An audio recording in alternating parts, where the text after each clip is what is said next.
Today's episode is going to be a special one. In today's episode, we take a look at the king of Les Pauls, the 59 reissue in a beautiful, ultra-heavy aged lemon burst. So sit back, relax, grab a beer or some popcorn, and let's get straight into this episode.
Hey guys, welcome back to Squealing Pig Guitars, the home of luxury shred machines here in Nottingham, England. My name is Ben Keightley, and today I've got the utmost pleasure of showing you a beautiful Les Paul from the Gibson Murphy Lab division. This is an ultra heavy relic which you don't see every day. The last time I played one of these guitars was when I made the trip down to London to check out the Gibson garage. You can check out that vlog on our channel, but I checked out a Kindred burst one. These guitars are very expensive, but the ultra heavy ones, they just sound amazing and resonate so well, so I'm very excited for today's demo. Before we get into this video, make sure to hit the subscribe button if you're new. We really appreciate all the support that you guys are giving on these videos. The views are up, the subscribers are up, and we're really building something here on YouTube. So if you'd like to be a part of it, make sure to hit subscribe as we've got some awesome trips planned this year. So without further ado, let's pull out the case and take a look at this beautiful 59 Les Paul. So guys, we've got the lifting case all set up on the couch here. As you can see, we have one of these lovely aged lifting cases that the Murphy Lab are doing. As you can see there, 59 Dirty Lemon Murphy Lab. If you guys see our shorts, you might have seen earlier this week. I gave you a little sneak peek of this model, but let's open it up. Wow, look at that package. This guitar is so beautiful. So as you can see, we've obviously got that beautiful dirty lemon finish. Looking a little bit like the greeny Les Paul. Obviously this is an ultra heavy relic. We don't have too much stuff going on the front, not too much pitting or kind of rubbed down areas, but the back of this guitar is pretty crazy with the aging. So let's flip it over and see. So as you can see, this is when we get pretty crazy with the relicing on this. We've got some really intense buckle rash, lacquer checking all over this example. Very nice indeed. But it's a really nice natural look, but obviously the mahogany is very dark, so that's kind of giving a very nice look. As you can see, there's so much paint stripped from this neck. You can feel the difference between the lacquer and the wood, but it's not necessarily uncomfortable. It just feels different, and I have to say, you really resonate with this guitar when you play it. There's so many vibrations going down into your left hand. We've also got some Gibson Deluxe tuners there, which have really aged, very yellowed. This guitar just looks insane. Look at that flame. Lovely stuff. Obviously, all the pickup covers and hardware are aged. It just looks sublime. If you have uncovered pickups in this, it look a little bit like the AFD. Let's have a look at what we get inside this little pouch. So of course we get the Murphy Lab COA. You want to make sure you get this with every custom shop guitar that you get. You can see they're ultra heavy aging. These are the most expensive Gibson Les Paul standards that you can get from the custom shop now.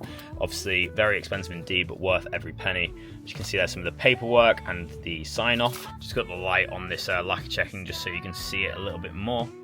As we go into the neck there, we've got some pretty extreme. Obviously Gibson custom, made in Nashville, Tennessee. So now that we've looked over the case, let's pull it out and talk about the specs. So guys, I've got the amazing 59 reissue Murphy Lab ultra heavy relic in my hand. And first off, I have to say, it's a very light Les Paul. It feels very nice in the hand. The relic on this one is just beautiful. As you can see, we've barely got any finish left on this neck, and this really is the extremity of relicing. Obviously, if you want something heavy aged, something where you can feel the bare wood, then this guitar is for you. We don't get the ultra heavy relic stuff in very often, so I'm very excited to play this one today. The last time I played an ultra heavy relic was actually at the Gibson garage when we did the vlog. That was a great day, and one of the best guitars that I played in that video was a Kindred Burst ultra heavy relic Murphy Lab Les Paul. They were charging something like 10 grand for that guitar, but it just felt amazing, and I was playing it through a little Mesa Boogie amp. and I really enjoyed it. But this guitar obviously is a little bit different. We've got lemon burst finish on this one, looking very like the greeny. We've got some really nice pitting, but it's not overly heavy relic on the front, which I really like. It's more on the back where you see like the buckle rash, as well as the big kind of neck wear here where someone's worn a ring or just really kind of battered this guitar.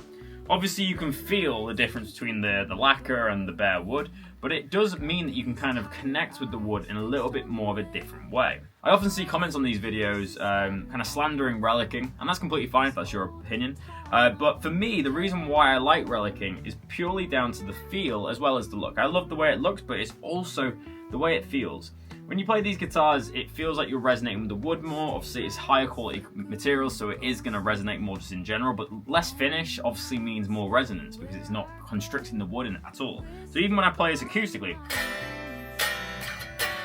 I can't tell you how much buzzing I can feel in the palm of my left hand. It's amazing, and you really want that zingy snap from a Gibson Les Paul. When you don't have it plugged into an amp, you really want that zinginess, that little pop that you get. That kind of makes it feel like a vintage guitar, a guitar that's worn in and has this really nice treble quality to it. Obviously, if it's loud acoustic, when you plug it in, it's just going to get better. If you have a guitar that's really dull when you don't have it plugged up, it's probably not going to sound that good when you amplify it. So this has really nice resonant frequencies. This is a very kind of authentic reproduction of a 50s guitar. So the top is really nice, got a nice figure in it, but it's not overly figured. It's not like a PRS top, it's very much a Gibson kind of standard flame. Do have some really nice flaming and some mineral streaks which make it unique. Again, looking very similar to like the Appetite for Destruction or the greeny Les Paul tops. You have that lacquer checking all over, got a few pittings to the finish and little areas where someone's ring might have worn through. Very nice indeed. As we turn it over, we can see that lightweight mahogany really come through the finish, and it's got this lovely kind of brown look to it with the natural finish over it. We then have the mahogany neck. This has the 59 profile, the golden era of Gibson profiles. We then have the rosewood fingerboard with the celluloid inlays. As you can see, the binding is pretty much cream, but as it goes over into the lacquer, you can see where it's yellowed over. Obviously, that's patina, where the lacquer would age to a yellow and make the binding look more yellowed. Going to the headstock, you can see some really cool lacquer checking there. Gibson logo, and the Les Paul silkscreen is just barely there. It's almost gone. And then we have the aged Gibson Deluxe tuners. Let's go on about the electronics and hardware. Obviously, most of you guys are going to know the specs of Les Paul already, so use the timestamps below to skip to the tones if you'd like to, but we have a set of custom buckets in these ones. These are unpotted PAF recreations. They sound incredible. They roll off so nicely, as you'll see in the tone demo. I really like the brushed steel covers as well. Very nice indeed. We have an ABR1 bridge drilled directly into the top, and we have a stop bar aluminium tailpiece. We have the thumb bleeders on this one, on the volumes and tones, and a three-way switch, standard Les Paul specs. And what I've only just noticed is there's a little bit of discoloration on that pickguard, a little bit of almost like a grey looking material on that, which makes it look a lot more aged, which is cool. Other than that, we have pretty much standard specs for a Gibson, so a 24.75 inch scale length. We've got 22 frets on this one, and it's the way that the Les Paul was supposed to be made. These usually sell for a retail value around 10 grand. Now you see them popping up on GAC and Andertons around that price. Sometimes they're in a sale, you know, a little bit cheaper, maybe about on the 9 grand. We've obviously got this up for a lot more of a modest price. Obviously, it is second hand. We bought this from a collector, but obviously it's a relic guitar, so you'll never know that someone else has touched it, really. Enough talking about this guitar. Let's go and plug it in and see how she sounds. So today I'm plugged straight into my Kemper profiler on my AC30 profile, using a few like reverbs and EQ effects just to get the tone. And an initial tone that I had, which is... So that's just the bridge pickup on 7 on the volume, a little bit of reverb.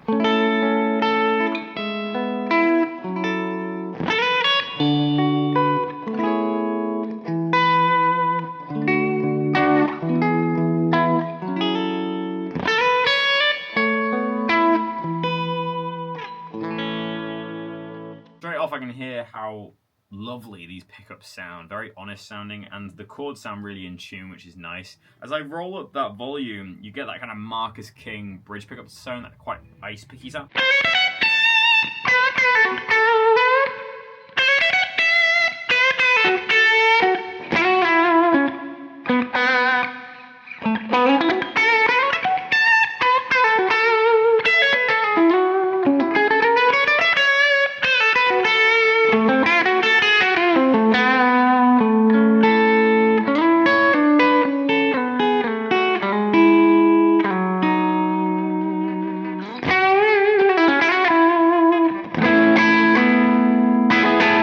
that tone.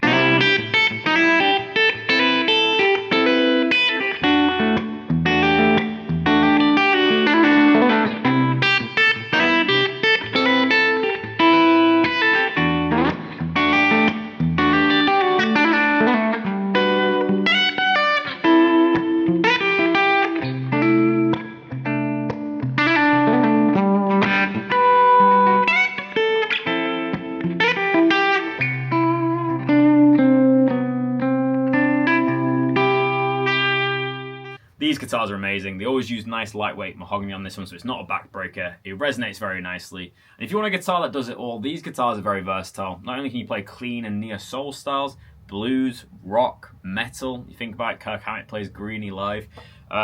These really are the most versatile guitars that you'll ever find. And it's because of the set of pickups. These pickups are incredible. See that neck pickup again?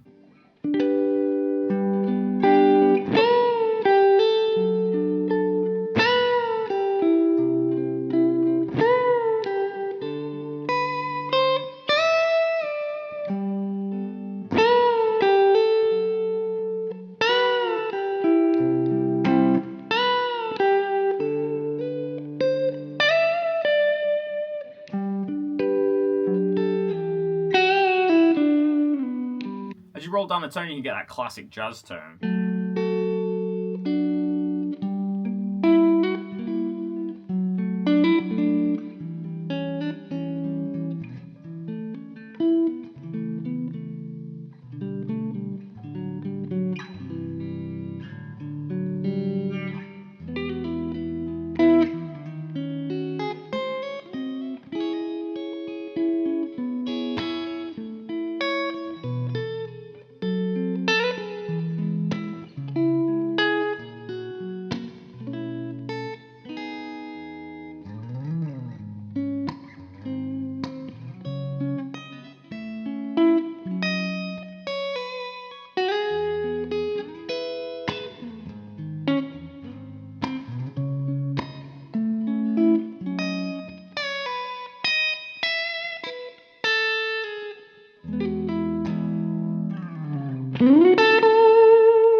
Of course, you've heard enough clean tones now. I know you guys want to hear this rocking with a bit of dirt, so let's go to the bridge pickup, engage the tube screamer, and you know the rest.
That's what this guitar is made for at the end of the day. Rock and roll. That sounded incredible. Really got that slash tone nailed. I've actually noticed that the E string has popped out of the slot there. Whilst we're on the topic of Guns N' Roses, let's see how the neck pickup sounds.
don't care how overplayed that track is, I love that solo and it sounds incredible on this Les Paul. But of course, Slash is not the only guitar player to play a Les Paul, so let's do some other tunes inspired by a lemon-looking Les Paul. Unless you've been living under a rock for the past couple of years, you'll obviously have seen the Greenie reissue, and obviously Kirk Hammett currently has Greenie in his possession. This looks quite like Greenie with the relicking as well as the lemon burst. Obviously you just need to flip this pickup here. So let's do some Kirk Hammett for the Metallica fans.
This Les Paul sounds incredible. I love doing Les Pauls with fuzzy tones, but yeah, very fun indeed. To finish off the demo, I'm going to play one of my favourite songs from Slash's discography. For me, when I see a 59 Les Paul beaten up, I think of Slash, so this is a beautiful song by Miles Kennedy and Slash called Starlight. It goes a little bit like this.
guys, I hope you've enjoyed the tones from this guitar. Let's go to my personal review and finish off the video. So guys, we're at the end of another video. I really hope you've enjoyed today's video. If you have, make sure to go down on this video and leave a like and leave your comments in the comment section below. I love chatting to you guys down there. And if you own any Gibson Les Pauls, let me know in the comment section below as well. If you're new, make sure to hit subscribe and hit that notification bell to be notified when we make a new video. So what am I going to rate this guitar? I'm sure you guys are already expecting this, but it's a 10 out of 10 guitar, of course. The king of Les Pauls, the best Les Paul to ever come about. The 59 is beautiful. This one resonates really nicely. It's nice, lightweight as well. The colour is perfect. I think the only thing I'd change about it is I'd prefer a Kindred burst if I was personally buying one. I really like that tobacco finish with the natural back. The reason why you guys should play one of these Les Pauls instead of just watching this video is obviously you can't feel how lightweight they are, you can't feel the resonance, you can't feel the buzzing on your hand as you play a chord. So obviously you guys are just going to see the looks and how they sound. So hopefully it looks good and it sounds good. But in terms of how it feels, let me fill you in. So this guitar has an incredible resonance. Even when you play it unplugged, you can feel it against your body, you can feel it against your left hand palm.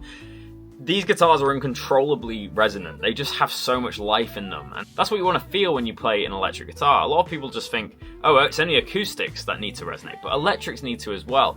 It all goes into the playing response, and even if you can't hear a difference when it comes out the speakers, you can feel a difference, and that means all the difference in music. Music is about feel, it's about feeling the vibration. Also, the strings just felt so slinky on this guitar, very easy to bend, and I really like the available tones that the 59 produces. I stand by the fact that I think the 59 Les Paul is one of the most versatile instruments on the planet. It doesn't need all the switching that PRS have, or it doesn't need all the frills and the bells. The two pickups with the 3 positions and the tone controls are all you need. You can get extremely nice clean tones, almost single coil like, because you have the unpotted PAF pickups, which are very honest sounding, and they obviously were meant to replicate the sound of a P90, just without the hum. So they do have this bright quality, but as you gain them up, you add a few distortion pedals, you can get a really cool rock sound. Great for neo soul, great for jazz. It covers all bases. So yeah, I definitely like this guitar. I think you should all check one out. So if you haven't already, make sure to check out an ultra heavy aged Murphy Lab Gibson Les Paul Standard. But as I said, guys, let me know in the comment section below what you think of this video. I really hope you've enjoyed looking at the king of Les Pauls, in my opinion, of course. But I will see you tomorrow for another episode of Squealing Pig Guitars. But until then, keep rocking, guys. I'll see you soon.